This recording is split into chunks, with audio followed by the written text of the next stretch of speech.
सा घर था। उसमें रहती थी रानो चिड़िया। वो अपने नन्हे नन्हे 11 बच्चों के साथ रहती थी। सुबह का वक्त था, हवा में ठंडक थी और पेड़ों पर ओस की बूंदें चमक रही थीं। तभी आसमान में फड़फड़ाने की आवाज आती है। वो हरियाली तोती थी।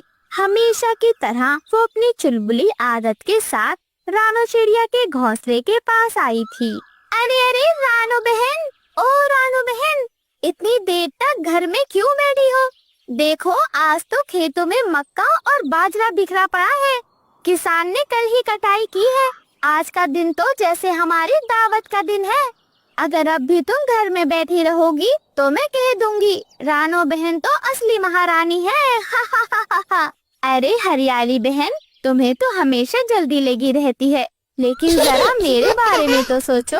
मेरे नन्हे नन्हे 11 बच्चे हैं। पहले उन्हें खाना तो खिला दूं, फिर देखती हूँ कि बाहर कैसे निकलना है। बच्चा छोटा हो या बड़ा, माँ का काम सबसे पहले यही होता है कि वो अपने बच्चों का पेट भरे और उन्हें सुरक्षित करे। तभी उड़ती हुई गोरी कवि भी वहाँ पर आ जाती है। अरे वाह वाह रानो, तुम भी ना बच्चों के बहाने हमेशा लेट कर देती हो। अब 11 बच्चों की माँ हो तो क्या तुम्हारा रोज का बहाना हो गया? देखना, एक दिन जब खेतों का सारा दाना दूसरे पक्षी खा जाएंगे ना, तब तुम्हें पछताना पड़ेगा। गोरी बहन, माँ बहाना नहीं बनाती। माँ का फर्ज होता है। दाना तो हर मौसम में मिल जाएगा, लेकिन बच्चों की सुरक्षा से बढ़कर कोई दूसरा काम नहीं। गोरी कव्वी गुस्से में चिड़चिड़ाती हुई उड़कर चली जाती है। मेरे प्यारे बच्चों, सुनो जरा ध्यान से। जब तुम अकेले बाहर जाओ तो सबसे पहले दरवाजे से झांकना, फिर ऊपर आसमान की ओर देखना, और अगर तुम्हें कोई बिल्ली या इंसान दिखाई दे तो फौरन घर के अंदर वापस आ जाना। याद रखना मेरे बच्चों, साहस और समझदारी दोनों जरूरी हैं। अरे हाँ हाँ मम्मा, अगर बिल्ली आई ना तो मैं जोर जोर से चीख चीख कर उसे भगा दूंगा। वो डर कर भाग जाएगी। और मम्मा, मैं तो पेड़ की ऊंची डाल पर जाकर सबको बता दूंगी, बिल्ली आए, ताकि कोई भी ना फंसे। शाबाश मेरे बच्चों, यही तो चाहिए मुझे। तुम सब मेरी आँखों और मेरे पंखों की ताकत हो। अब मैं चलती हूँ, तुमने अपना ध्यान रखना है। इतना कहकर रानो चिड़िया उड़ जाती है और फिर जंगल के सभी पक्षी एक पेड़ की डाल पर मिलते हैं। कालू कौवा हंसते हुए कहता है, अरे अरे देखो देखो, आज तो रानो बहन वक्त पर आ गई, वरना तो हर बार बच्चों का बहाना लगाती रहती है।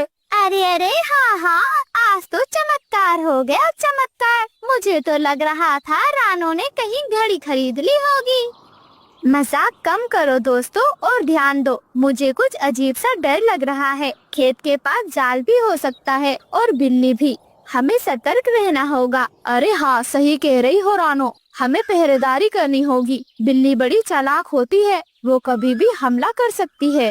अरे अरे कबूतर महाराज, तुम्हें हर वक्त डर ही लगा रहता है, और रानो ने तुम्हारे डर को और बढ़ा दिया। दाना सामने पड़ा है, खा लो, बाद में डरते रहना। और फिर सभी पक्षी दाना खाने में लग जाते हैं। तभी अचानक धड़ाम से कालू कौवा जाल में फंस जाता है।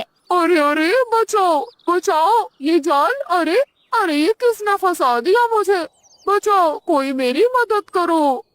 वही बाकी सभी पक्षी उड़कर एक डाल पर बैठ जाते हैं। अरे अरे देखो देखो, वही हुआ जिसका डर था।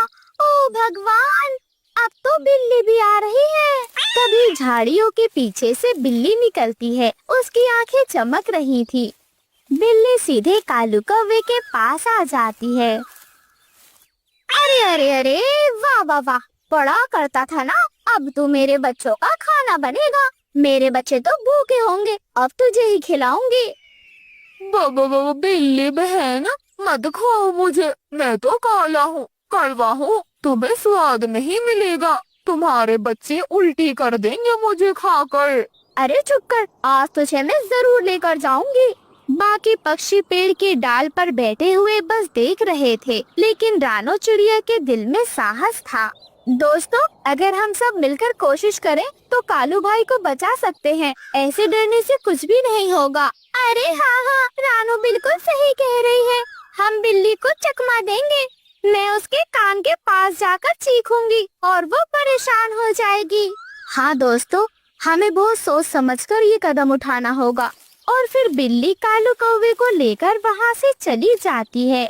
जंगल के सभी पक्षी एक साथ इकट्ठा होते हैं। अरे अरे दोस्तों, मैंने देखा बिल्ली उस बड़े पेड़ के पास रहती है। हमें वहीं जाना होगा। मम्मा, हम भी मदद करेंगे। हम उसके इर्द गिर्द घूमेंगे, उसका ध्यान भटकाएंगे। शाबाश मेरे बच्चों, यही असली हिम्मत है।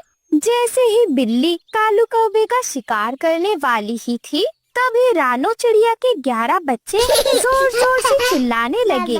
बिल्ली बार बार उछलकर उन्हें पकड़ना चाहती थी। वो तेजी से बच्चों पर हमला करती है, लेकिन जैसे ही वो बच्चों के पास जाती है, हरियाली तोती बिल्ली के कान के पास जाकर जोर जोर से चिल्लाने लगती है। वहीं दूसरी तरफ रानो चिड़िया जाल काटकर कालू कौवे को आजाद कर देती है और ऐसे ही कालू कौवे की जान बच जाती है। कालू कौवा शर्मिंदा था।